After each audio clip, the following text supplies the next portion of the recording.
Kepada Allah yang kami puji, kami muliakan, karena sungguh Engkaulah Allah pemilik seluruh kehidupan kami. Kami datang pada pagi hari ini mengawali rangkaian dari pre-graduation and mentoring session yang Tuhan berikan kepada kami di dalam beberapa bulan ke depan. Kami rindu ya Tuhan bersyukur bersama buat kesempatan yang Tuhan berikan, baik sebagai panitia, sebagai pelayan, sebagai peserta, maupun juga para mentor yang boleh memberi diri di dalam pelayanan ini. Kami sama-sama merindukan ya Tuhan, kiranya Engkau menyapa kami kembali di dalam setiap kami membuka firman-Mu ya Tuhan. Berikanlah kepada kami pemahaman yang dalam, yang akhirnya juga menjadi bekal yang teguh, yang kokoh bagi kami untuk menjalani kehidupan kami, bukan hanya pada waktu kami ada di kampus, tetapi setelah kami menjadi alumni, bahkan seumur hidup kami. Kerinduan kami adalah Tuhan menyatakan kuasa-Mu, menyatakan kehendak-Mu, dan boleh kami semua boleh benar-benar taat dan tunduk kepada kehendak-Mu. Waktu ke depan kami persembahkan ke dalam tangan Tuhan. Tuhan yang memimpin ketika kami akan membuka firman-Mu. Kami mohon, bukalah hati kami. Jadikanlah hati kami seperti tanah yang baik, supaya ketika benih firman-Mu ditaburkan boleh sungguh-sungguh berakar, bertumbuh, dan juga berbuah nyata di dalam hidup kami. Berkati hamba-Mu, setiap kami, dan juga diskusi, interaksi di antara kami, tolong pada akhirnya, kami bukan hanya jadi pendengar firman yang setia, tapi boleh jadi pelaku firman-Mu di dalam hidup kami, di dalam masa muda kami. Dalam nama Tuhan Yesus, Sang Firman yang hidup, kami menyerahkan pemberitaan firman. Amin. Shalom, selamat pagi teman-teman sekalian. Bersyukur sekali hari ini boleh bertemu. Ini kita hari ini berzoom Pak ya. Kita menikmati bagaimana Tuhan terus bagi saya mengasihi ya generasi ini karena terus memberikan kesempatan teman-teman dibina yang pada akhirnya juga itu menjadi modal yang kuat untuk teman-teman boleh menjalani kehidupanmu nanti sebagai alumni atau seperti doa saya seumur hidup kita. Karena saya pikir banyak hal dalam kehidupan itu tidak hanya terkait dengan dunia alumni dan spesifik lagi masalah bekerja. Bukan hanya itu. Jadi jangan sampai kita menjadikan my life is my work only. Ya, bukan hanya itu. Memang benar kalau kita bicara ini kan menyiapkan teman-teman juga dengan wawasan dunia kerja. Saya pikir ini penting sekali karena bekerja itu mengambil sepertiga daripada waktu hidup kita. Nah, itu hitung-hitungan sederhananya ya. Jadi kalau kita belajar teologi tentang kerja, theology of work, of rest, and juga of pleasure, maka teman-teman bisa lihat ya, kalau kita bekerja itu seringkali dalam pekerjaan waktunya itu 8 jam. Nah, itu kayak udah standar ya, international standard ya, orang kerja itu normalnya 8 jam. Coba hitung aja yang sudah kerja nih para alumni, 8 jam nggak ya? Karena itu waktu normalnya bekerja. Jadi kalau kita tanda kutip ya, tidak bekerja di bidang yang kita yakini ya. Sekali lagi bukan masalah suka nggak suka ya, tapi saya harus katakan di bidang yang teman-teman yakini sebagai kehendak Tuhan. Can you imagine? Kamu sudah membuang atau kamu sudah berada dalam sepertiga hidupmu. Kan satu hari 24 jam. 8 jamnya itu kerja. Jadi kalau kita kerja di tempat yang kita tidak yakin ini dari Tuhan, meskipun itu nyaman, nah itu bagi saya jadi ya kita tidak menikmati dengan indahnya kepenuhan di dalam Tuhan. Sementara di tempat yang kita yakin Tuhan mau kita di sana, meskipun tidak enak, meskipun tidak semuanya sesuai dengan yang kita mau, tapi kita punya keyakinan, dan saya pikir we will use 1/3 of our lifetime, ya. Jadi memang menarik ya, sepertiga hidup kita, 8 jam kerja, 8 jam istirahat, tidur, gitu ya. Jadi itu kalau mau life balance itu kayak Tuhan udah patron kan, dan 8 jam yang lain melakukan selain kerja dan istirahat, ya. Jadi itu yang biasa disebut sebagai leisure time. Kita punya kebiasaan tertentu, mungkin senang membaca, senang dengar musik, nonton gitu ya. Jadi itu more about leisure time. Jadi kapan-kapan kita perlu belajar juga ya, theology of rest, theology of work, and theology of leisure ya. Melihat bahwa itulah balance-nya hidup kita. Ya. Nah, tema tentang God's Big Story memberikan kepada kita sebenarnya bingkai yang menarik untuk melihat hidup. Jadi sekali lagi saya tidak berjanji memberitahukan atau menjelaskan semua hal karena pasti akan sangat panjang. Saya juga mengurangi ayat-ayat yang perlu dibaca karena saya yakinnya begini, teman-teman pasti sudah pernah dengar konsep ini. Mungkin nanti lebih banyak kita discuss dan saya coba kasih contoh begitu ya. Jadi tentang God's Big Story, sebenarnya pendekatan narasi ini mulai marak di dalam dunia, bukan hanya teologi ya. Sebenarnya pendekatan naratif dan juga meta-naratif itu menjadi pendekatan yang meresponi terhadap pendekatan modern. Jadi modern itu biasanya orang sangat melihat spesifik. Ini filosofinya ya. Sedikit kalau kita bicara tentang modern sama postmodern, postmodern ini yang memang mempercepat pemahaman big story. Jadi memang setiap zaman itu kadang-kadang kita terjebak melihat sesuatu terlalu spesifik sesuai dengan semangat zaman itu. Saya kasih contoh aja begini ya. Contohnya, misalnya di dalam masa modern. Jadi kalau belajar sejarah modernisme, mulai tahun 1600-an, kalau kita lihat modernisme dengan Enlightenment, dan ada reformasi juga, lalu kemudian bangkitlah world ethics, maka kita melihat modern itu sangat spesifik. Ya, itu bisa sangat spesifik. Jadi apa-apa tuh makin spesifik, makin spesifik. Jadi filosofinya itu akhirnya kelihatannya sesuatu itu kita tahunya tuh sangat detail. Nah, itu sebenarnya kekuatannya modern. Paling gampang begini, perhatikan studi. Perhatikan studi di perkuliahan. Kalau teman-teman ya, mungkin kita beda generasi ya. Saya kan sudah jauh lebih senior dari teman-teman. Saya mengalami masih studi di dalam kerangka berpikir modern. Jadi di dalam kerangka berpikir modern tuh kita tuh ahli dalam bidang tertentu. Nah, ini contohnya aja ya, misalnya ada dokter hewan, tapi dia spesialis dokter hewan, spesialis gigi kuda, geraham kiri, belakang, atas. Nah, itu gimana tuh? Nah, itu modern, itu ciri khas modern. Modern itu sangat-sangat detail. Dan itu bagus, pasti ada semangat yang baik di dalamnya. Jadi dia menguasai, dia dokter hewan untuk khusus gigi kuda, khusus bagian geraham, khusus sebelah kiri di belakang atas gitu ya. Nah, itu menjadi semangatnya modern. Jadi kalau misalnya orang modern lihat mobil ya, ada mobil, terus kemudian dia tertarik lihat bannya. Lalu dia lihat bannya, ih menarik banget ban ini ya. Terus dia lihat bannya. Terus dia lihat lagi, ih di dalam ban itu ternyata ada sekrupnya.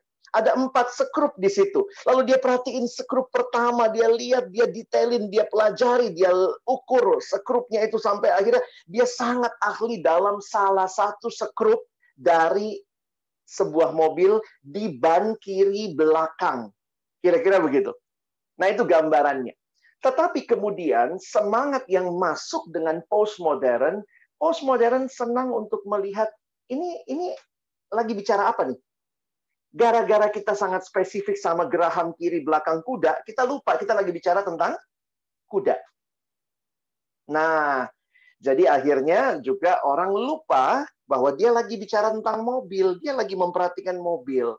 Dia bukan hanya bicara sebuah sekrup komponen kecil begitu ya.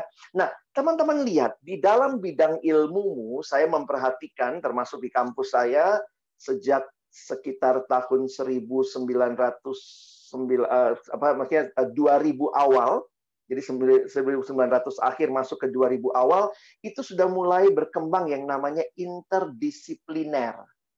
Memang unik, sekarang agak susah kita cari orang yang ahli banget di bidang tertentu. Nah, memang dalam bidang kedokteran masih banyak yang kayak gitu ya. Sekarang tuh orang banyak yang generalis ya. Apalagi di kuliah ditawarkan tuh kuliah dengan beda bidang ilmu, interdisipliner. Anak kedokteran boleh dong ambil dikit tentang sosial, tentang psikologi. Jadi makanya kalau misalnya masuk ke, misalnya kalau kayak di kampus saya di UI, anak baru tuh masuk, maka mereka dikumpulkan dari berbagai bidang ilmu, dikasih satu kasus, lalu mereka diminta untuk melihatnya. Itu sudah semangatnya seperti itu. Jadi kalau kita lihat, semangat big story memang tidak banyak. Kalau kalian binaan tahun 2000-an awal, abang-abang yang mentor ini mungkin belum terlalu familiar dengan big story. Karena juga kami di pelayanan juga belum terlalu familiar pada masa itu. Tetapi pendekatan big story ini akhirnya membuat orang melihat gambar besarnya. Dan ini ternyata menambahkan, ya, bukannya menghilangkan detail, tetap bagi saya modern punya legacy, tetapi pendekatan big story juga membuat kita jadi menyadari sesuatu yang lebih luas dan bahkan memberi makna terhadap hal-hal yang detail itu. Oke? Jadi ini filosofikalnya yang saya perlu jelaskan kalau kalian belajar soal modern dan postmodern, sehingga di dalam teologi pun sekarang berkembang bukan hanya dari produk modern. Kalau kalian ngerti teologi, produk modern itu teologi berbicara tentang sistematik. Dan yang kedua berbicara tentang biblika. Tetapi pendekatan naratif yang berkembang di 1980-an akhir itu mulai masuk kepada narrative theology. Jadi buku-buku tentang narrative theology, narrative preaching, termasuk semangatnya juga big story ini, itu menambahkan kita melihat sebenarnya lebih luas, ya. Jadi dulu misalnya orang suka lupa ya bahwa manusia itu bukan fokusnya di manusia itu. Nah, ini yang kalau kita lihat kan, kalau ditanya apa tujuannya Yesus datang ke dalam dunia, menyelamatkan manusia berdosa, seolah-olah fokusnya itu cuma manusia. Lalu alam ini numpang lewat. Lalu saudara-saudara kita bagaimana? Lalu bagaimana dengan kerusakan lingkungan? Jadi akhirnya pendekatan modern sekali lagi membuat kita sangat fokus kepada manusia dan keselamatannya dan jiwanya dan bagaimana nanti dia hidup kekal. Tapi big story menambahkan konteks di mana kita hadir. Oke? Jadi jangan berpikir ini cuma ada di teologi, tapi di seluruh bidang ilmu. Saya lihat ini menjadi pendekatan naratif yang sangat menarik. Jadi big story ini sebenarnya dalam banyak perspektif adalah sedang mencoba menjawab pertanyaan eksistensi manusia. Why am I here? Menarik tadi Mazmur yang kita baca, Daud melihat dirinya di dalam sebuah alam ciptaan Allah yang besar. Wah, itu menarik. Nanti juga menarik kalau teman-teman perhatikan, Daud tidak bertanya siapakah manusia. Dia nanyanya apakah manusia. Nanti PA-in deh ya, kenapa dia nanyanya apakah manusia? Apa dia ngelihatnya itu cuma sekilas sebuah benda? Dia bukan bilang siapakah manusia. Dia sangat melihat betapa tidak berartinya dia kalau dia hanya dilihat dari keberadaan dirinya. Nah, itu kesalahan manusia modern, sangat individualistik melihat dirinya sebagai segala-galanya. Jadi waktu bicara arti hidup, nah ini kita kembali kan mau menjawab pertanyaan-pertanyaan eksistensial dalam hidup. Ngapain saya hidup? Lalu kemudian nanti kita mendefinisikan sukses itu apa, begitu ya. Lalu ada yang mencoba melihat sukses itu ya saya lulus kuliah, saya punya karir yang bagus, punya uang yang banyak, saya punya keluarga, dan I live happily ever after. Is that only the story you dream of? Apa cuma itu cerita yang kita mimpikan, begitu ya? Dan akhirnya kalau kita lihat semua maunya bright future ahead. Jadi pertanyaan eksistensi, what on earth am I here for? Ngapain saya di sini? Jadi menjadi pertanyaan yang menarik. Nah, salah satu buku yang mempelopori bagi saya juga yang bagus adalah Purpose Driven Life. Ini kan gambarnya Purpose Driven Life ya. Kenapa manusia modern begitu lihat buku Purpose Driven Life tuh langsung kayak wow. Karena Purpose Driven Life pakai pendekatan naratif.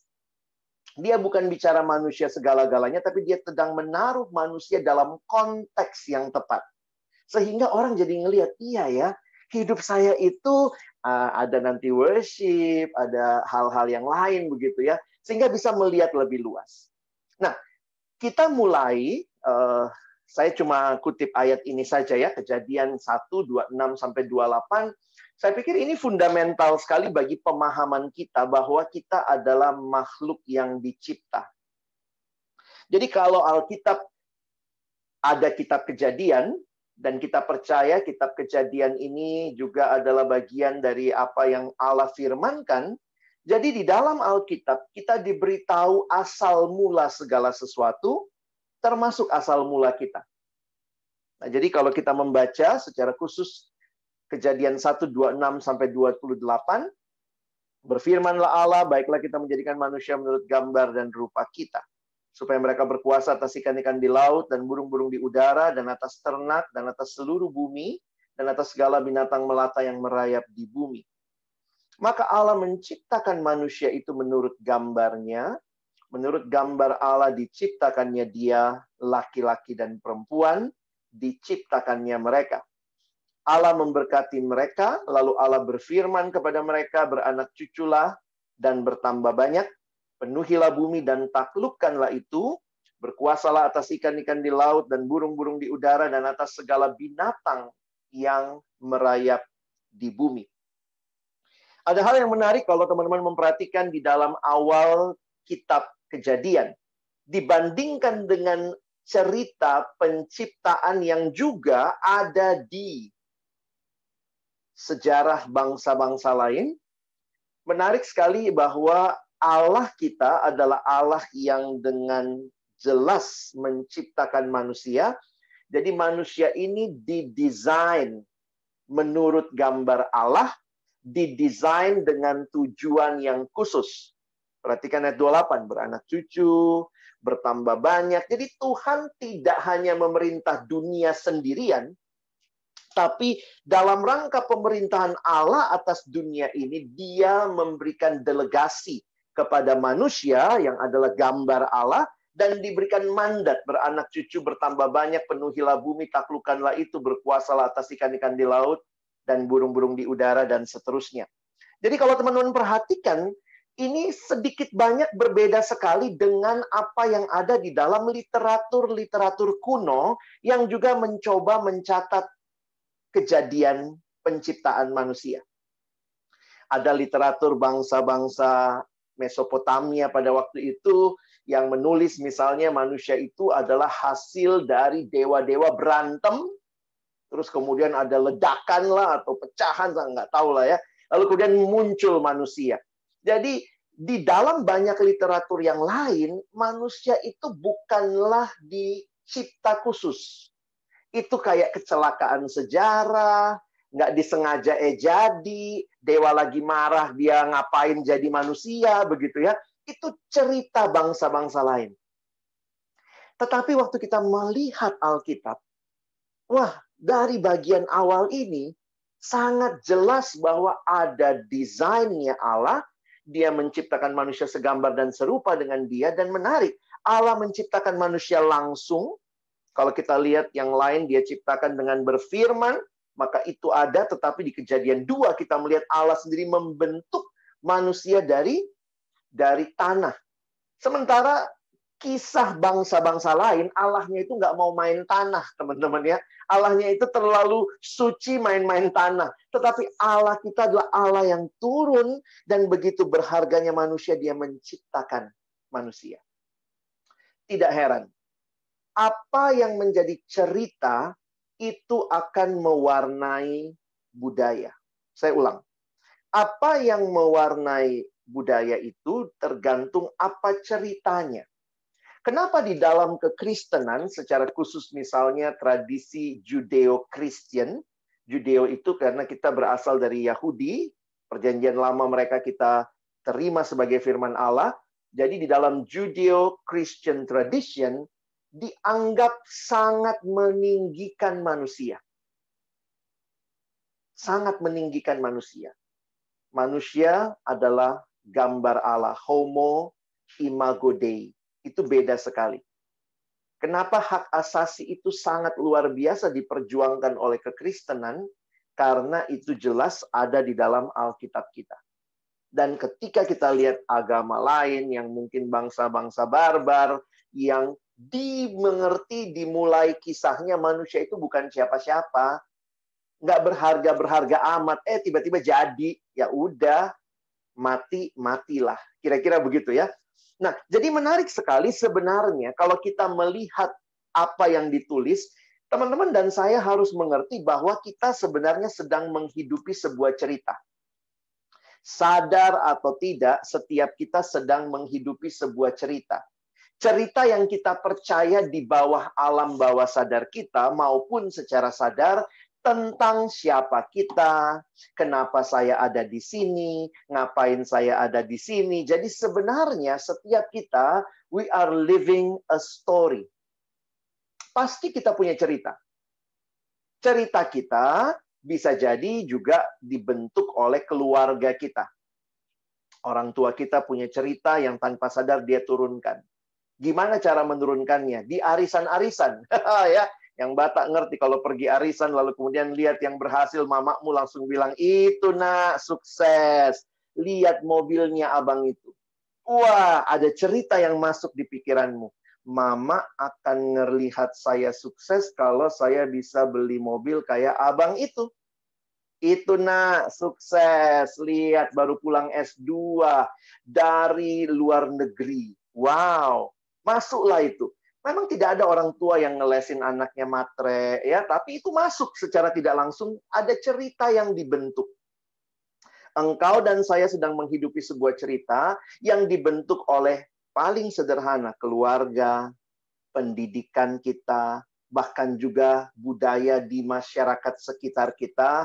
Jadi saya setuju dengan Timothy Keller yang dia mengatakan begini, engkau akan melihat satu peristiwa dalam hidupmu, selalu kamu pasti tafsirkan dari cerita besarmu. Sadar atau tidak? Misalnya, ya ini mungkin pengalaman saya gitu ya, pengalaman jadi staf perkantas. Jadi staf perkantas itu dalam cerita keluarga saya nggak sukses itu. Jadi staf perkantas itu nggak berdiri sendiri, itu harus dilihat dalam sebuah cerita. Nah ceritanya tuh, sukses itu bukan jadi staf perkantas, kerja yang bagus, uangnya banyak. Jadi sebenarnya tindakan kita, sadar atau tidak, jangan bilang dulu penilaian orang, tapi engkau sendiri punya cerita yang subconsciously ada meta-narrative, ada cerita yang mewarnai dan melingkupi hidupmu. Karena itu Timothy Keller mengatakan orang tidak bisa membuat apapun menjadi sesuatu yang masuk akal atau memiliki arti tanpa menempatkannya di dalam semacam alur cerita. Jadi pasti ada alur ceritanya. Nah, pasti alur ceritanya ini ya kamu juga dari dulu bikin kan buat dirimu, buat keluargamu, mungkin keluargamu juga saling share sama-sama. Kita itu keluarga yang nggak ada yang jadi guru ya, nggak ada yang jadi guru, itu pekerjaan nggak bagus itu. Lalu kemudian jangan ada yang menikah sama suku ini ya, itu kan cerita. Itu cerita yang dibawa buat kita. Kita dibesarkan dalam cerita-cerita itu. Jadi sebenarnya cerita-cerita ini, the story is like a lens for us to see the world. Ini adalah lensa yang kita pakai untuk melihat dunia. Dalam buku-buku yang lain, ini digunakan istilah world view, cara pandang. Ya, Christian world view, cara pandang dunia, maksudnya bagaimana kita melihat dunia. Nah, kalau Christian world view adalah bagaimana kita melihat dunia secara Kristiani. Tetapi jangan berpikir cuma Kristen yang punya itu. Semua orang pasti punya cara pandang. Dan sebenarnya kalau kita coba gali lebih dalam, cara pandang itu sebenarnya cuma dua yang paling dasar. Kamu cara pandangnya teistik atau non-teistik? Maksudnya, kamu cara pandangnya mulai dari ada Allah nggak? Jadi kalau orang yang tidak pernah melihat hidupku, ya hidupku. Aku ini terjadi tanpa Allah. Nah, kita kan orang-orang Kristen, worldview-nya paling dasar itu teistik. Tapi ada orang-orang yang non-teistik. Jadi, kita perlu nih menyadari bahwa, coba gali lah. Makanya kenapa kalian disuruh bikin timeline. Lihat kisah hidupmu, terus coba juga nanti coba pakai kacamata Kristiani gitu ya. Karena mungkin kalau kita mau lebih jauh mewarnai timeline, apa mimpimu dari timeline? Jangan-jangan mimpi-mimpi yang kita lihat pun sesuatu yang kita subconsciously secara tidak sadar masuk dalam benak kita. Mama itu akan senang kalau saya dapat S2. Papa itu akan bangga kalau saya akan begini. Jadi itu kan sebenarnya ya siapa yang sedang kamu hidupi ya ceritamu begitu. Nah, di dalam satu bagan, kalian bisa lihat ya, ini bagan worldview. What is your worldview ya? Jadi dia bilang ini bisa tes nih ya. Kalian bisa gedein. Sebenarnya kan yang paling dasar itu mulai dari itu ya. Kalau kamu percaya God exists, kamu bilang yes. Nah, ada pertanyaan lanjutannya. Kalau kamu bilang no, God not exist, lah kamu ateis, non-teistik. Selesai itu di situ, ya. Nah, sekarang ada lagi gitu. God exist, don't care. Nah, itu namanya apateis. Wah, ada lagi yang agnostik. Allah hadir, Allah ada, nggak tahu ya. Karena yang kalau apateis itu dia don't care, kalau agnostik itu gini. Kalau dia ada syukur, nggak ada juga nggak apa-apa, nggak ada efeknya buat saya. Wah, ini menarik nih. Kalau kalian lihat agama di Facebook, nanti cek Facebookmu, masuk ke bagian religion. Kamu mungkin udah pilih ya, religionmu apa, Protestan, Katolik, Pentecostal. Tapi lihat, sejak makin saya lihat di Facebook religion, banyak banget pilihannya. Banyak banget. Bahkan ada pilihan agnostik, ada pilihan ateis, gitu ya. Jadi, kita bisa melihat nih, nah, contoh ya, God exists, yes. Maka pertanyaan lebih lanjut, is more than one God exists? Kalau kamu bilang, iya lebih dari satu, yes. Maka kamu politeis. Jadi yang merah itu the last-nya, itu yang terakhirnya. Jadi itu worldview-mu, kamu politeis. Jadi waktu kamu politeis misalnya, kamu akan melihat semua dalam kacamata itu, sadar atau tidak. Nah, jadi sekali lagi saya harus membawa kita menyadari bahwa sekarang ini sedang terjadi peperangan cerita. Makanya kalau kita bicara penginjilan nanti ya, saya banyak membaca tentang penginjilan sekarang pun sudah lebih naratif evangelism. Kenapa? Kita menawarkan cerita baru. Kenapa? Karena mungkin ceritanya dia adalah cerita yang tentang hidupnya, kesuksesannya. Tapi untuk mengetahui cerita, kita mesti relasi. Jadi tetap ya, penginjilan butuh relasi. Dan relasi itu membuat kita jadi sadar, oh ceritanya dia begini. Oh dia cuma mimpinya mau jadi orang kaya. Sedih amat hidup lo. Iya, gue tawarin nih, ada cerita yang lebih luar biasa. Ada orang yang, ada pribadi yang datang memperkaya hidupmu, dan kamu bisa jadi berkat buat orang lain. Dia nggak berikan kekayaan secara materi saja, tapi dia Yesus yang memberikan kekayaan sorgawi. Jadi akhirnya penginjilan kita pun lebih naratif belakangan ini. Kenapa? Karena orang sedang punya ceritanya. Ya. Nah, saya harap ya, ini sayangnya gimana ya ngasih tahu ke kampus-kampus yang penginjilannya masih metodological gitu ya.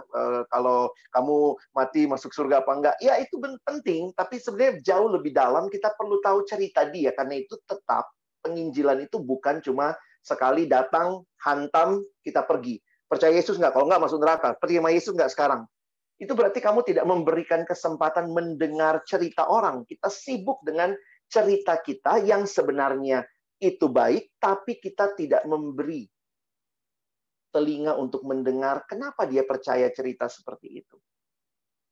Ya, jadi kita dalam kekristenan menyadarinya begini ya. If life is a story, there must be a storyteller. Setuju nggak? Kalau hidup itu adalah cerita, maka ada yang penceritanya atau ada yang bikin ceritanya. Ya. Nah, pertanyaannya siapa storytellernya? Apakah engkau adalah storyteller untuk your own story? Kalau kita baca Alkitab, nggak bisa begitu ternyata ya. Kenapa? Karena kita ini dicipta. Kalau kita ini dicipta dan kita tahu juga yang mencipta kita, mendesain kita, kita disebut gambar dan rupa Allah, maka dia punya cerita buat kita. Kita tidak bilang ini ceritaku, tapi dia punya cerita buat kita. Kita belajar melihat segala sesuatu dari perspektifnya sang pencerita, yaitu Allah. Jadi pendekatan God's Big Story ini ketika dilakukan atau dibagikan, sebenarnya menolong kita juga kembali ke basic Alkitab.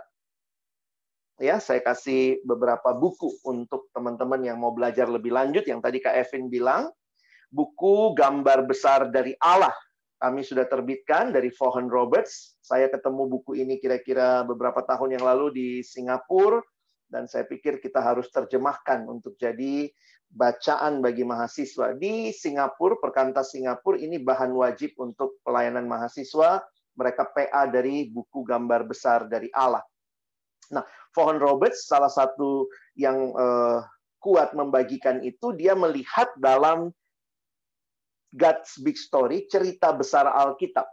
Nah, dia menyimpulkan, dia kaitkan dengan cerita kerajaan. Nah, ini menarik tadi ya. Kalau kita tadi kuis, ada kerajaan-kerajaannya.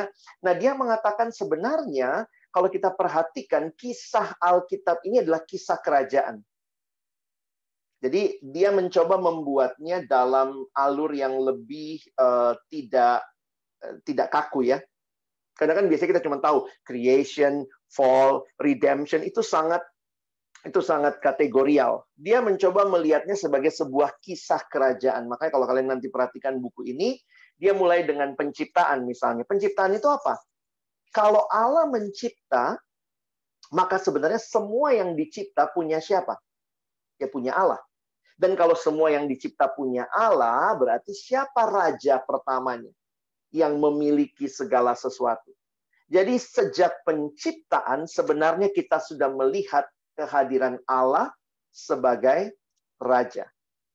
Makanya dia mencoba melihat, karena kan biasanya yang kita pelajari creation, fall, redemption, glorification, ini konsepnya benar, tapi ini sebenarnya secara filosofis. Ini secara definisi.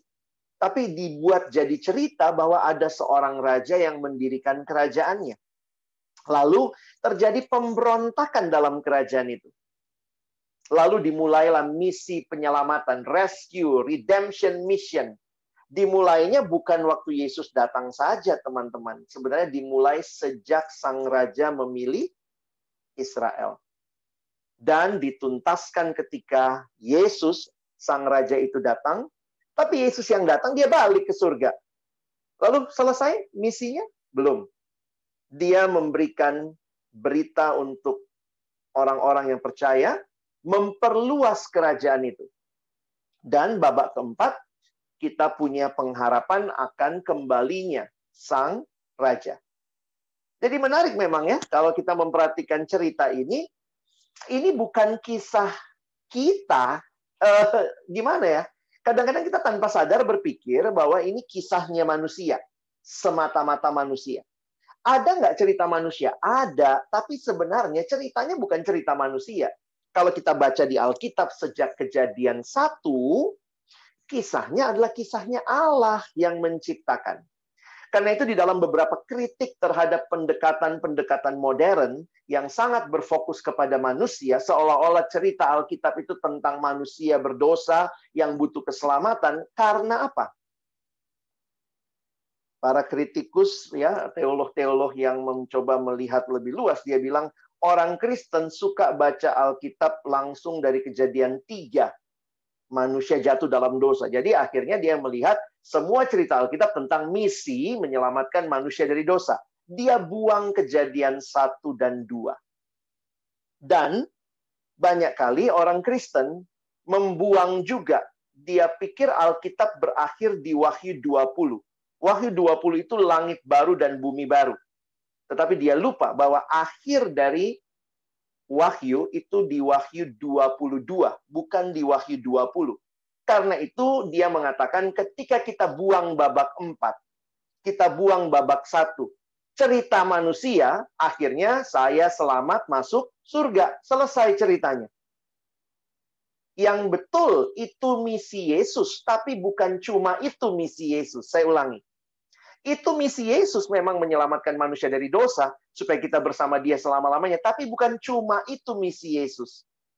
Makanya kritik yang disampaikan adalah kita membuang Kejadian 1 dan 2, dan kita membuang Wahyu 21 dan 22. Cerita kita jadi sangat individualistik. Jadi pendekatan big story ini kembali menempatkan dengan tepat di mana Allah, di mana manusia, dan akhir dari segala sesuatunya, ternyata langit baru, bumi baru, digambarkan adalah kota Yerusalem yang baru yang turun dari surga. Sehingga pemulihan itu bukan cuma buat manusia, tapi untuk sebuah kota. Atau para teolog mengatakan untuk sebuah culture, sebuah society. Kekristenan bermula di taman, yaitu Taman Eden, dengan sebuah keluarga. Tetapi akhir kisah Alkitab berakhir di dalam taman. Berakhir di dalam kota. Di mana ada bangsa.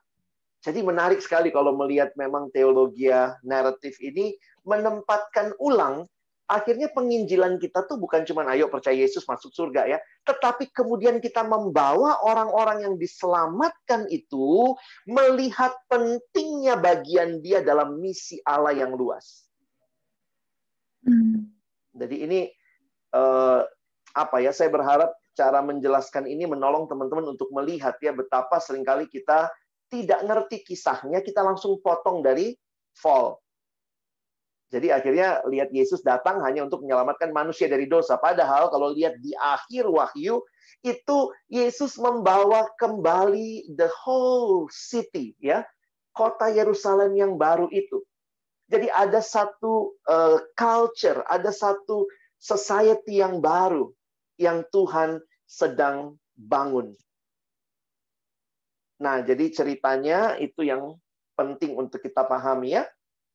Nah, ahli lain yang saya kutip, nah ini buku Misi Umat Allah, Christopher Wright, dia suksesornya John Stott. Nah, sebenarnya semua kritik tadi itu disampaikan dengan jelas di buku ini ya. Silakan kalau kalian tertarik juga baca. Saya karena S2 saya bidang misi, jadi saya banyak baca buku-buku misi, saya mengajar juga dengan buku-buku ini, memberikan pemahaman bahwa misi itu betapa luas. Karena kita melihat ceritanya itu bukan mulai di Kejadian 3. Nah, jadi akhirnya kalau Bapak Christopher Wright dalam bukunya dia coba bahas tuh, ya. Dia spesifikkan lagi. Ya, mulai dari penciptaan, lalu manusia jatuh dalam dosa, tapi penebusannya cukup panjang. Karena dimulai dengan Allah panggil Abraham, lalu kemudian zaman Musa keluaran, begitu ya, lalu Musa terima hukum, ya, sampai Yesus datang. Lalu Yesus bangkit, lalu Roh Kudus turun, lalu Yesus akan datang kedua kali, dan sesudah Yesus datang kedua kali, ceritanya nggak selesai di situ, tapi ada ciptaan baru, kita akan bersama Tuhan selama-lamanya. Jadi kalau dilipat ini jadi menarik ya, 1 sama 4 ketemu, gitu ya. Yang satunya di tengah gitu. Nah, jadi saya ngikutin ya buku-bukunya Christopher Wright karena saya suka dengan cara dia menjelaskan, dia memberikan wawasan misi yang utuh. Nah, bukunya dia ini yang banyak dipakai sekarang di sekolah-sekolah teologi untuk belajar misiologi. Nah, dia nulis juga buku praktis, judulnya How to Preach and Teach the Old Testament for All Its Worth. Nah, dia coba menjelaskan lebih jauh lagi. Dia coba lihat, kalau kita coba 4 babak, creation, fall, redemption, consummation, dia coba lihatnya 6 babak. Dia bilang, coba kita buat jadi 6 babak supaya bisa lebih jelas. Nah, Alkitab, seluruh Alkitab ini adalah sebuah cerita 6 babak. Jadi memang di dalam Alkitab ada kisahnya Musa, kisahnya Yosua, kisahnya hakim-hakim, kisahnya Petrus, kisahnya Paulus. Tetapi kalau kita lihat keseluruhan, ternyata kalau diperes, Alkitab adalah kisahnya Allah. Ingat ya, kisahnya Allah di dalam tadi 4 babak, sekarang dia perluas jadi 6 babak. Dia kasih nama, pertama dia kasih nama creation, penciptaan. Yang kedua, nah ini tanda ini gampang diingat ya. Kalau kalian jelasin sama anak kelompok kecil, ayo dek, saya jelasin Alkitab, seluruh Alkitab kepadamu dalam 2 menit. Nah, kamu mulai bisa. Saya gambar ya. 1, Allah mencipta, lalu manusia jatuh dalam dosa, lalu kemudian Allah berjanji. Itulah perjanjian lama. God promise, ada juru selamat yang datang. Menebus. Dan terjadi. Yesus datang menebus. Redemption. Lalu, apa yang terjadi sesudah dia menebus? Yesus kan balik ke surga. Dia sudah datang belum? Belum. Nanti nomor 6 baru dia datang. Berarti nomor 5 namanya apa? Bapak Christopher Wright memberi nama itu adalah mission. Dan terakhir, new creation. Jadi nomor 1 sama 6 ini ya, kalau dilipat ketemu tuh. Creation akan menjadi new creation. Jadi kalau ditanya, kita ada di nomor berapa sekarang? Teman-teman dan saya ada di nomor berapa? Nomor 1. Nomor 2. Ya bang, saya deket ular tuh. Saya selfie tuh sama ular ya. Ikut makan juga kamu yang nomor 5 ya. Nah, jadi secara sederhana, langsung begitu kita lihat kita ada di nomor 5, berarti we are on a mission. Teman-teman dan saya sedang ada dalam misi. Itu cara pandang yang menolong kita melihat kisah kita ada dalam kisah besarnya Allah. Jadi jangan terbalik. Kadang-kadang kita pikir begini, ini kisah hidupku, lalu kita doa, Tuhan, terlibatlah dalam hidupku. Ini kisahku, undang Tuhan terlibat di kisah kita. Tapi kalau kita baca Alkitab baik-baik, sebenarnya ini kisahnya Tuhan, dan Tuhan mengundang kita masuk dalam ceritanya. Tiba-tiba pulang acara ini, ada yang datang, terus bilang, kamu ditawarin main drama Korea. Drama Korea, teman-teman jadi apalah ya. Wah, kamu yang ditawarin, jadi bukan kamu yang mengundang sutradara untuk masuk ke dalam hidupmu, karena pasti nggak mungkin sutradaranya mau gitu ya, tapi mungkin sutradaranya kepikir cari figuran gitu. Wah, ada nih satu, ayo teman-teman ditawarkan. Maka engkau harus membaca naskah yang buat film. Kamu harus taat sama arahannya dia. Briefingnya tuh sama dia. Karena kamu tidak sedang bikin film kamu sendiri. Kamu sedang main di filmnya dia, di mana dia mau kamu melakukan peranmu. Jadi sebenarnya sangat jelas itu ilustrasi sederhana lah ya, anak SMA juga ngerti gitu. Tapi inilah realita ketika kita hanya melihat cerita ini tentang cerita kita, kita lupa melihat ada yang lebih luas, ini ceritanya Allah.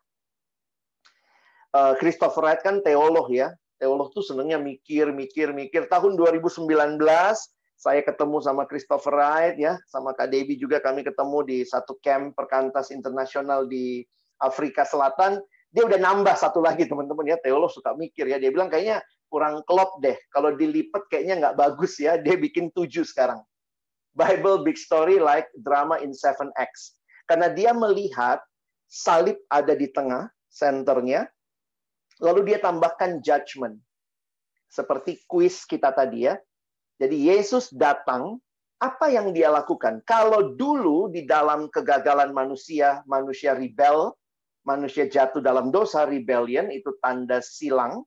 Maka dia bilang, waktu Yesus datang, Yesus akan membenarkan segala sesuatu. Jadi ada ayat-ayat yang dia pikir, dia perlu tambah pembenaran. Judgment, terjadi penghakiman bagi yang tidak percaya, tapi juga pembenaran bagi yang percaya. Tuhan akan membenarkan semuanya, makanya dia pakai tanda itu ya, centang right. Nah, kalau kayak gini jadi lebih enak nih. Kalau dilipat, salib di tengah, yang silang ketemu yang benar, misi terjadi di perjanjian lama, menunggu juru selamat, di perjanjian baru menanti juru selamat akan datang untuk judgment dan new creation. Nah, teman-teman, tetap ya, kita di nomor berapa? Tetap sih nomor 5, jadi nggak berubah ya. Teman-teman dan saya ada di nomor 5. Dan menyadari bahwa kita ada dalam satu kisah yang luar biasa. Dan harusnya kisah ini yang mewarnai hidup kita. Kenapa teman-teman? Kenapa saya sangat menginsis harusnya kisah ini? Bukan kisah bapakmu saja, bukan kisah mamamu. Kadang-kadang kalau kisah bapak mama sesuai sama kisah ini, ikuti ya. Tapi kadang-kadang kisah papa mama nggak begini, kisahnya society kita juga nggak begini. Jadi bagaimana? Kenapa kita harus ikut kisah ini? Saya kutip kalimat Christopher Wright waktu dia mengatakan dengan jelas dan tegas. Remember, this is not only a story, but this is God's word. Kenapa kita harus ikut kisah ini? Ini firman Tuhan, teman-teman. Kita nggak sedang bicara kisah, oh ada kisahnya orang ateis, ya. Saya karena Kristen, nah saya pakai kisahnya Allah. Tapi lebih jauh lagi, kisah kita bersumber dari firman Tuhan. We are not just talking about a story, tetapi tentang God's word. Dan menarik sekali, ini juga kita alami harusnya dalam kehidupan kita. Jadi kalau nanti kalian melihat pekerjaan, taruhlah dalam kisah besarnya Allah. Tanya sama Tuhan. Jadi nggak usah pusing apa ya. Kadang-kadang kita berpikir kita kasih proposal sama Tuhan, nanti Tuhan tinggal ACC.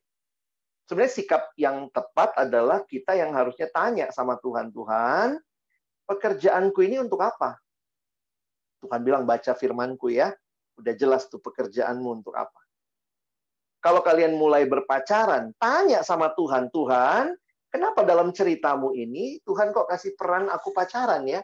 Pacaran buat grepe-grepe Tuhan, pacaran untuk having fun, pacaran untuk cuman sekedar cari-cari mengisi kesepian.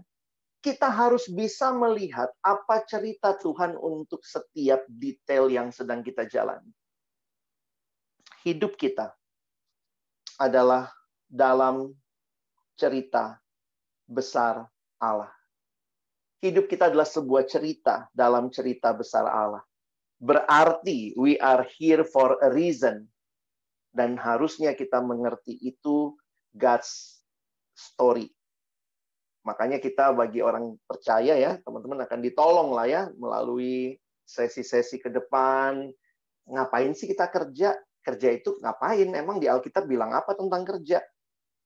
Dan nanti bisa juga ikut ya yang lain mungkin akan bicara juga ada pembinaan tentang pernikahan ya. Nah, nanti dia akan bahas juga ngapain sih menikah? Tuhan mau apa sih? Jadi itulah hidup kita.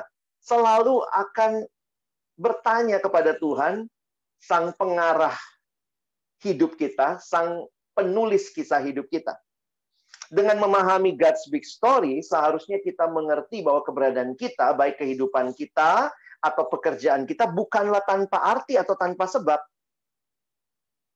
Saya pikir jangan kemudian kita jadi kayak ya lu ngapain kerja ya nggak tahu mau mesti ngapain ya udah kerja aja gitu ya. Saya pikir kalau kita mengerti, kita akan bisa melihatnya lebih bermakna. Dan saya pikir makna itu akan kita dapat bukan dari achievement di pekerjaan, tetapi dari Allah yang memanggil kita untuk bekerja. Lebih lanjut, God's big story menempatkan kita sebagai partisipan dalam cerita besar Allah. Nah, kenapa Tuhan pakai kita ya? Why have you chosen me? Apa yang kita lakukan harus dilihat sebagai bagian dari keseluruhan kisah Allah dalam dunia. Sehingga keberadaanmu penting. We are mattered. Dan pekerjaanmu tentunya juga penting. Our work mattered. Jadi teman-teman, beberapa kesimpulan. Sebagai umat Allah di tengah dunia ini, kita berpartisipasi dalam babak 5 dari God's big story. Ini berarti bahwa kita dipanggil oleh Tuhan untuk menjalankan misinya di tengah-tengah dunia ini. Ya. Dan dengan memahami 7 babak dalam Alkitab, saya pakai yang 7 tadi ya, Christopher Wright yang terakhir. Kita diutus untuk pergi meresponi panggilan misi dari Allah dengan tidak melupakan babak 1 sampai 4 dan terus memandang pada pengharapan babak 6 sampai 7 di mana kalau dilipat tengahnya adalah Kristus. Nah, jadi teman-teman, sekali lagi saya berharap ini menolong kita ya, menolong teman-teman. Saya maaf nih, slide-nya jadi keulang lagi. Find your place in God's story. Apa yang bagi bagian yang Tuhan percayakan. Kita sadar kita sedang dalam misinya Allah. We are on God's mission. Mission from God. Dan kita berpartisipasi di dalam misi Allah ini. Nah, saya nggak bahas detail, cuma nanti kan kalian akan dapat sesi tentang bekerja, mengapa bekerja, apa rancangan Allah buat bekerja. Cuma saya harus katakan betapa powerful-nya cerita yang mengubahkan dunia. Karena itu kisahnya Allah, itu firman Tuhan.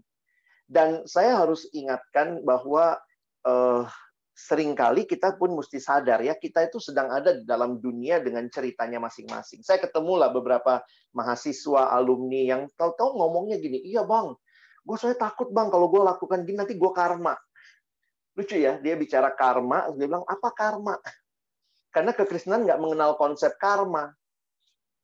Karma itu ada di mana? Karma itu ada di kepercayaan-kepercayaan yang melihat hidup itu sirkular. Nah, ini kan masalah cerita juga. Ini abang kasih contoh praktisnya ya.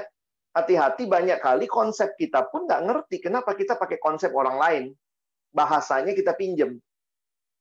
Karma itu kalau kamu, teman-teman mesti mengertinya begini ya. Kekristenan itu bergerak linier, dimulai di satu titik, bergerak maju, nggak bisa balik kita ya.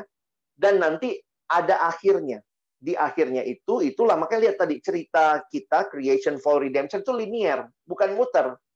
Nanti ada akhirnya di mana ada judgment, ada pertanggungjawaban, ada penghukuman buat yang tidak percaya. Jadi karena itu kita mengenal konsepnya dosa. Dosa itu apa? Kesalahan yang dibuat ada konsekuensinya. Upah dosa adalah maut. Kenapa? Karena itu harus dipertanggungjawabkan. Loh, kenapa kita bicara pertanggungjawaban? Kamu percaya cerita yang mana? Kalau kamu percaya cerita Alkitab, ya cerita Alkitab akhirnya ada. Pertanggungjawabannya ada. Makanya kita mengenal dosa yang ada konsekuensinya, ada hukumannya. Tetapi ada agama-agama tertentu yang nggak ngerti. Misalnya, dia pahamnya tentang hidup itu sirkular. Jadi nggak ada akhirnya, never ending life. Dalam arti never endingnya itu cuma di dunia ini aja. Nanti kalau kamu baik, karmamu baik, nanti di hidup berikutnya itu kena muter ya. Kamu naik kastanya misalnya.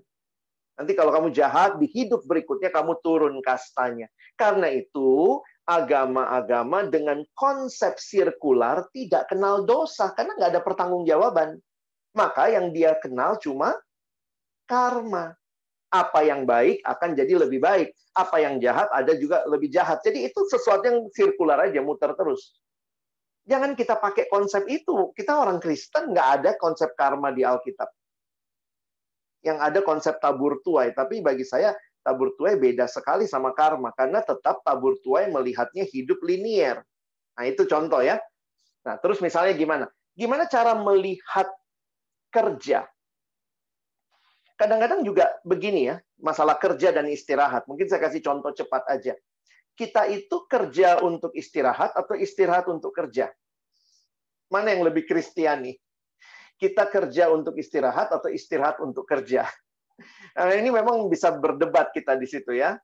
Kita kerja untuk istirahat atau kita istirahat untuk kerja. Nanti banyak waktu masuk di pekerjaan, ada alumni-alumni yang waktu Jumat malam tuh statusnya sudah TGIF. Oh, thanks God, it's Friday. Kayaknya asik gitu ya.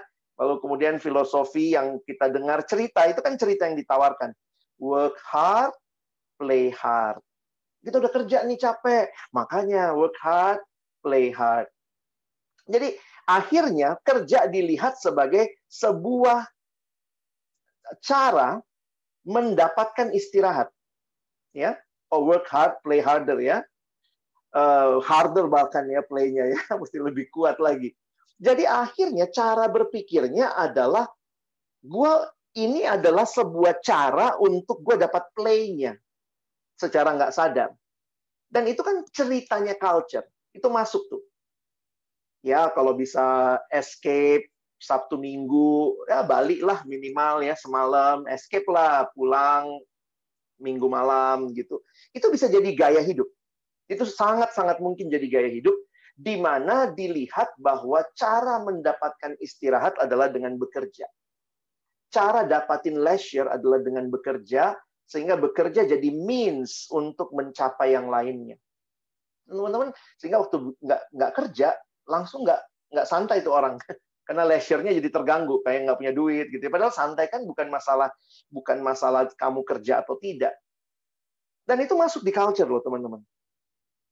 Coba kalau kita orang Indonesia ya, cara hitung harinya gimana? Kita nyanyinya gimana? Senin, Selasa, Rabu, Kamis, Jumat, Sabtu, Minggu. Jadi kita tuh nunggu-nunggu Minggu gitu. Itu caranya kita tanpa sadar culture itu membuat kita menyadari, iya nih kita lagi mulai dari Senin, Selasa. Nah, makanya kalau hari Senin, I hate Monday gitu ya. Tapi di Alkitab, emangnya begitu? Orang bule, dunia barat, yang dipengaruhi kekristenan, cara hitung harinya mulai dari mana? Sunday, Monday, Tuesday. Itu signifikan loh teman-teman. It creates culture. Kalau kalian ke Eropa, di beberapa negara yang masih agak kolot gitu ya, Minggu tuh toko tutupnya cepet banget. Sabtu malam, Minggu nggak buka. Sekarang mulailah ya, akhirnya karena modernisasi, orang belanja konsumen itu akhirnya, karena buat mereka Minggu is a day for rest.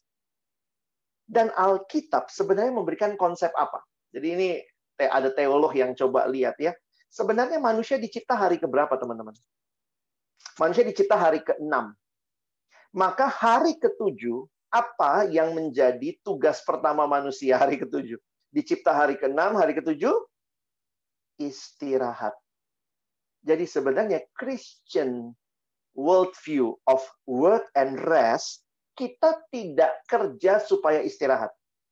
Tapi kita dikasih istirahat oleh Tuhan supaya kita masuk dalam pekerjaan yang segar di hari pertama.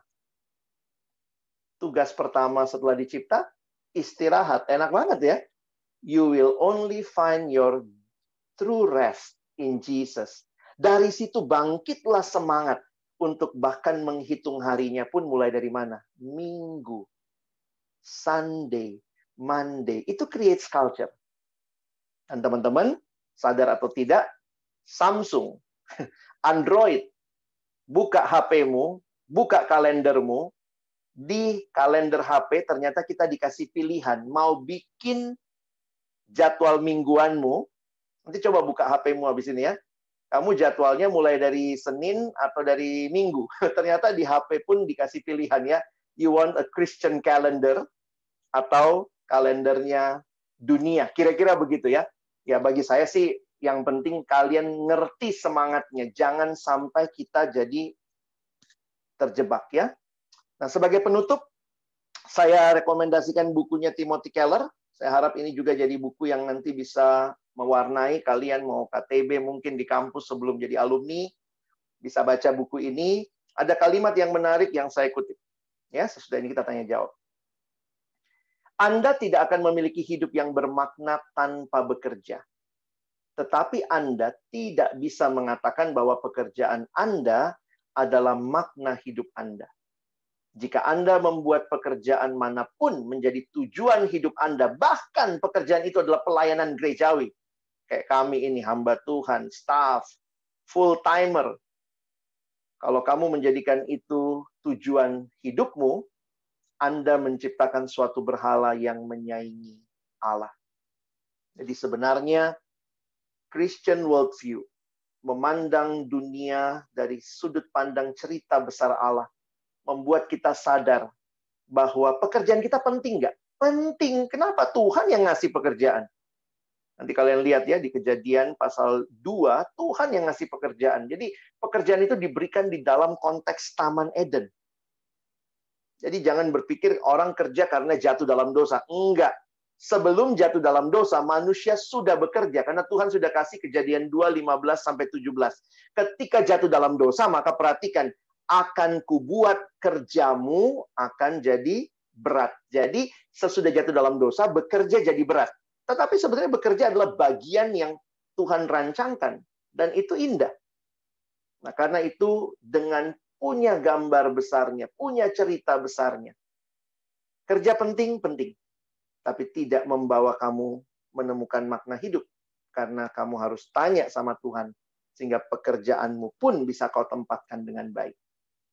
Kiranya wawasan ini menolong teman-teman masuk dalam bisa memahami kenapa kita juga butuh sesi yang cukup panjang selama sekian bulan ini ya, akan menemani teman-teman melihat lebih utuh apa yang menjadi rencana Allah bagi kehidupanmu secara khusus. Waktu kamu selesai dari kampus, kamu akan masuk dalam mungkin bidang pekerjaan, di situ kamu bisa lihat apa yang jadi kehendak Tuhan bagimu. Amin.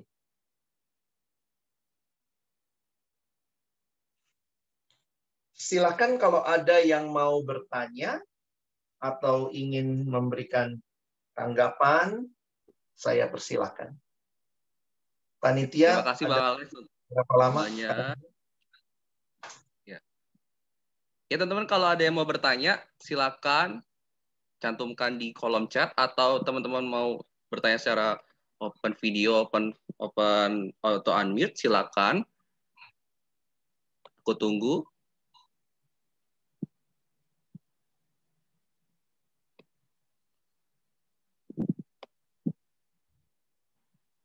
Kalau mentor boleh nanya juga nggak sih?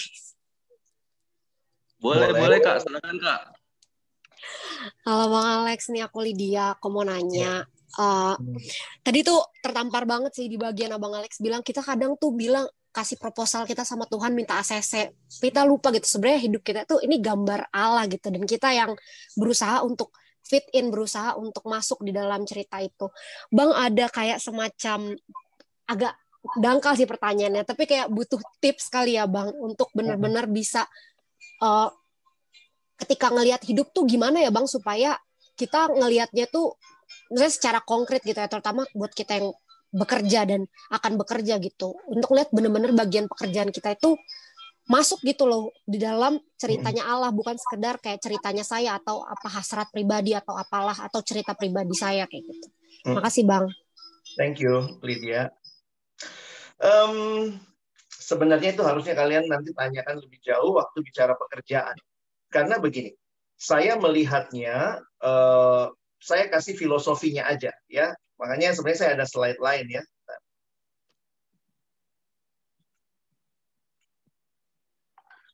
Nah, ini dari bukunya Tim Keller yang tadi. Saya sangat merekomendasi kalian baca buku itu, karena dia coba melihat baik secara sejarah, secara pemikiran, maupun juga tentang hal praktisnya.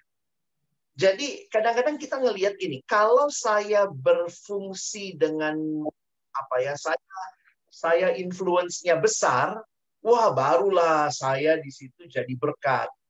Nah ini yang kadang-kadang juga bisa jadi kita tertekan dengan konsep yang kita buat sendiri tentang influence. Dan saya juga harus jujur ya mengatakan tanpa sadar, di pelayanan kita pun mungkin kita melihat kepada orang-orang yang pekerjaannya sangat signifikan untuk hajat hidup orang banyak. Which is not wrong. Tapi bukan cuma mereka yang Tuhan pakai. Karena itu misalnya kayak Martin Luther, dia berkata bahwa orang-orang yang milking the cow every day, dengan baik, dia milking dengan baik gitu ya, supaya sapinya itu misalnya nggak berdarah gitu ya, dia mengantar susu setiap pagi, dia membagikan koran misalnya. Waktu dia melakukan itu dengan baik, dia berbagian dalam pekerjaan Allah di dalam dunia miliknya. Jadi memang saya harus ingatkan juga teman-teman, hati-hati kamu sendiri yang look down your work. Karena cerita kita bisa jadi juga cerita keluarga kita dan budaya kita. Pekerjaan tertentu dianggap lebih rendah dibanding yang lain. Di budaya kita misalnya menjadi dokter, menjadi pegawai negeri, itu kayaknya high. Tapi kemudian yang lain misalnya ya anggaplah misalnya menjadi hamba Tuhan, menjadi guru, ya udahlah, that is the last option. Jadi akhirnya banyak kali juga kita jadi tidak melihat apa yang Tuhan mau, hanya karena kita punya cerita yang mungkin sudah kita setting buat diri kita. Apakah itu berarti kita nggak boleh punya rencana besar, punya kerinduan besar? Boleh, boleh. Tetapi ketika kita belum dapat kesempatan itu, jangan sepelekan pekerjaan yang sederhana yang Tuhan berikan. Dalam satu pembinaan tentang bekerja waktu saya dulu kuliah, ada kalimat yang menarik ya, dia bilang begini. Sebenarnya pekerjaan kita itu mencerminkan Allah. Kenapa? Karena Allah kita bekerja. Jadi jangan sepelekan pekerjaan yang paling sederhana sekalipun. Ada seorang anak pernah komplain, Kak, saya nih, ini padahal pegawai negeri ya, gile, gue masuk kerja, Kak. Namanya anak baru ya, anak bawang. Gue kerjaannya jegregator, Kak. Jadi jegrek, nanti fotokopi, jegrek gitu ya. Jadi dia bilang, gila, gue S1 nih, Kak. Tapi di kerjaan nih, ya selama ini ya udah, gue jegregator, Kak. Ngejegrek-jegrek doang gitu.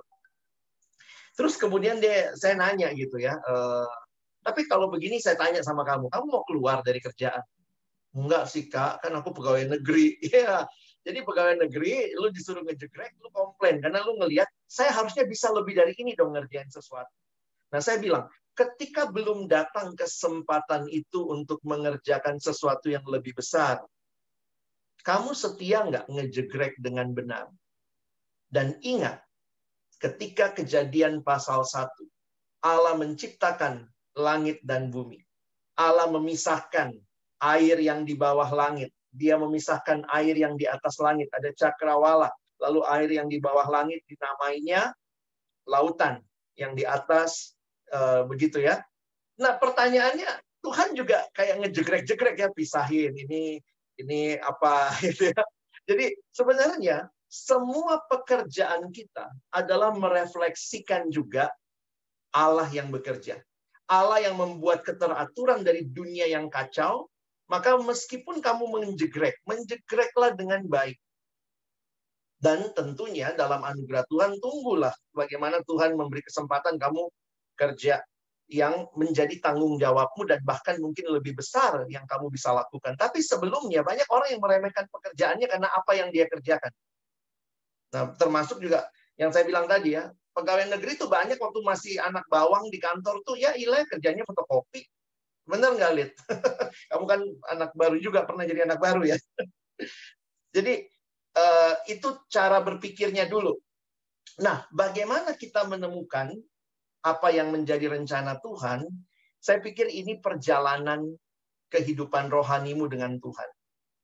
Nah, saya senang dengan bukunya Timothy Keller karena dia memberikan apa yang tidak ada di dalam kepercayaan lain. Saya kasih contoh. Semua agama, khususnya ya, ini karena di Indonesia agama yang mayoritas kita itu kan juga pakai kitab kita. Ya, pakai kitabnya kita kan. Nah, apa yang menarik dari kitabnya kita? Kitabnya kita ada creation, ada fall, ada consummation. Jadi jangan berpikir cuma Kristen yang punya itu. Agama seberang juga dia punya cerita penciptaan sama kayak kita, punya cerita kejatuhan, dan punya cerita kiamat. Nah, yang dia nggak punya cerita apa? Yang dia buang adalah cerita juru selamat. Makanya Timothy Keller mencoba mengajak untuk melihat, menemukan apa yang menjadi panggilan Tuhan bisa kita lihat dalam konteks Injil ini. Karena Injil itu, the gospel, itu yang tidak ada dalam kisah yang lain. Nah, dia kasih 4 hal. Injil Kristen secara nyata melengkapi kita dengan sumber daya atau resources untuk bekerja yang lebih terinspirasi, realistis, memuaskan, dan setia sekarang ini. Yang pertama, dengan cara apa? Nah, ini mungkin bisa teman-teman evaluate your work, ya. Apakah I'm in line with the gospel? Injil menyediakan suatu alur kisah alternatif bagi pekerjaan kita. Jadi kadang saya harus katakan bukan masalah kerja apa, tapi jangan sampai kamu pikir kalau saya dapat kerjaan itu, maka saya baru mulai berharga. Saya baru mulai diakui. Nah, Injil menyediakan kisah alternatif di mana itu tadi kisah di mana kita menjadikan pekerjaan kita lah harga diri kita. Kita harus jujur mengakui dalam menjalani pekerjaan, itu ada masa-masanya ya kita gonta-ganti kerjaan dan kita nggak tahu ini kehendak Tuhan atau bukan. Agak sulit tuh kita bilang ini pasti kehendak Tuhan, ini bukan. Kadang-kadang buat saya jalani dulu. Waktu kamu jalani, dan kamu bisa melihat tujuan yang lebih besar daripada pekerjaan itu, wah di situ kamu bisa dapat sesuatu tuh. Saya harus katakan dengan jujur gitu ya, bahwa kalau cuman bicara mata kuliahnya, kita kuliahnya apa, kerjanya apa, banyak kali S1 itu nggak dapat kerja sesuai dengan bidangnya. Itu kita mesti jujur. Di Indonesia susah cari kerja sesuai bidangnya buat anak S1 lah. Kalau udah S2 kan mau nggak mau kamu mesti lebih spesifik. Jadi kadang-kadang ada orang yang harus bertahan hidup. Dia butuh kerja. Adiknya masih ada 4. Dia butuh kerja. Di kerjaan yang, aduh bang, aku anak IPB, Institut Perbankan Bogor. Kerjanya di bank juga gitu ya. Kadang-kadang saya dalam percakapan pribadi dengan mereka, kenapa ya dek ke bank lagi ya? Susah ya cari modal pertanian. Iya bang, tapi gimana ya, saya juga butuh hidup. Dan saya akhirnya menyadari, kalaupun kamu ada di yang tidak sesuai jurusanmu, kamu harus bisa melihat ada kisah alternatif yang kamu mesti jalani, bukan cuma kalau kamu kerja sesuai bidangmu pun, kalau kamu tidak punya Injil mengubah cara pandangmu, bagi saya juga bukan itu yang Tuhan mau. Ya, jadi ini perjalanan ya. Nanti yang kedua, iman Kristen memberi kita suatu konsep pekerjaan yang baru dan kaya. Karena kita sebagai mitra dengan Allah dalam kasih-Nya dan kepeduliannya bagi dunia. Injil memberi kita suatu kompas moral yang sangat peka melalui serangkaian panduan etis yang sehat untuk menolong kita mengambil keputusan. Nanti masalah integritas. Ya. Dan yang terakhir, Injil secara radikal mengubah motivasi kita untuk bekerja. Jadi saya harus katakan dalam perjuangan, pergumulan mencari kerja, kalaupun bukan pekerjaannya yang kamu lihat sebagai sesuai dengan yang kamu mau, pakailah prinsip ini. Kalaupun saya hanya ngejegrek dan itu sekarang yang dipercayakan kepada saya, apakah motivasi saya bekerja? Nah, itu bagi saya jadi cara yang kita bisa lihat Tuhan juga menuntun dan membimbing kita. Mungkin gitu kali, Lid, ya. Terima kasih, Bang Alex. Terima kasih, Lydia, untuk pertanyaannya. Bang, satu pertanyaan lagi mau tanya. Ke dalam konteks Injil dan pekerjaan, apa sih, Bang, makna self-reward itu? Self-reward, ya. Sekalian ada satu pertanyaan yang masuk, saya bacain sekalian karena mungkin agak mirip ya. Bang mau nanya, bagaimana ya caranya menentukan batasan, memperjuangkan menata masa depan, terutama financial stability, untuk melihatnya dari gambaran cerita Allah. Menurutku ini cukup jadi pergumulan sih Bang. Menata keuangan seperti tabungan, investasi, dan sebagainya. Terasa world-oriented banget. Tapi memang dibutuhkan, terutama dana darurat untuk keluarga, kesehatan, dan sebagainya. Bagaimana melihatnya dari gambaran besar cerita Allah ya Bang? Karena Alkitab banyak menyebutkan tentang berhati-hati terhadap hidup yang money-oriented. Thanks Bang Alex. Oke. Nah ini udah masuk ke dalam praktis banget ya kerjaannya. Nah, saya kasih prinsipnya aja. Nanti teman-teman sambil jalan bisa baca banyak buku. Saya senang dengan bukunya John Stott. Jadi coba cari isu global. Nah, itu akan penting untuk teman-teman pahami. John Stott memberikan definisi kerja dari apa yang menarik untuk kita perhatikan.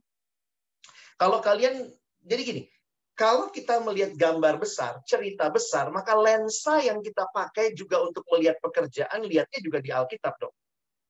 Misalnya, pekerjaan pertama dan terutama tuh nggak ada hubungannya sama uang. Benar nggak? Pekerjaan itu nggak ada hubungannya sama uang loh, teman-teman. Kenapa? Lah karena memang nggak ada uang, Adam kerja nggak di Taman Eden?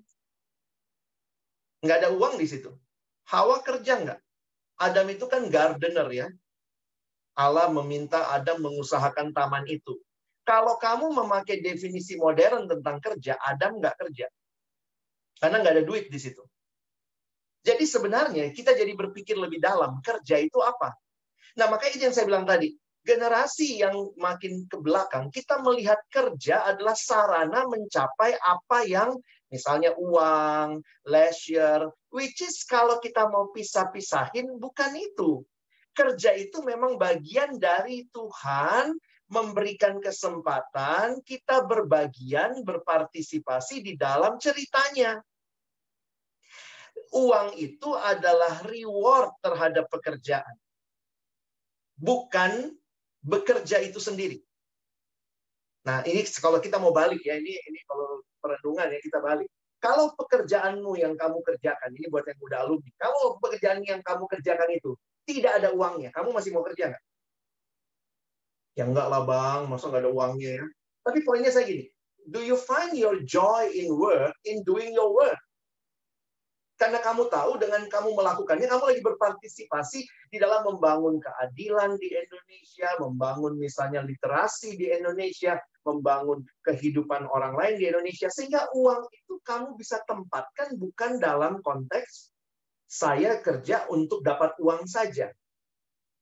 Nah, makanya dalam perenungannya, John Stott mengatakan dari konsep bekerja di Alkitab, bekerja adalah begini. Melakukan sesuatu baik dengan pikiran ataupun tenaga atau kombinasi keduanya, pikiran dan tenaga. Nah, ada yang kerjaannya kan banyak pakai otak, ada yang pekerjaannya banyak pakai tenaga, ada yang pakai dua-duanya ya. Makanya dia bilang ini, bekerja itu adalah menggunakan pikiran atau menggunakan tenaga atau kombinasi keduanya.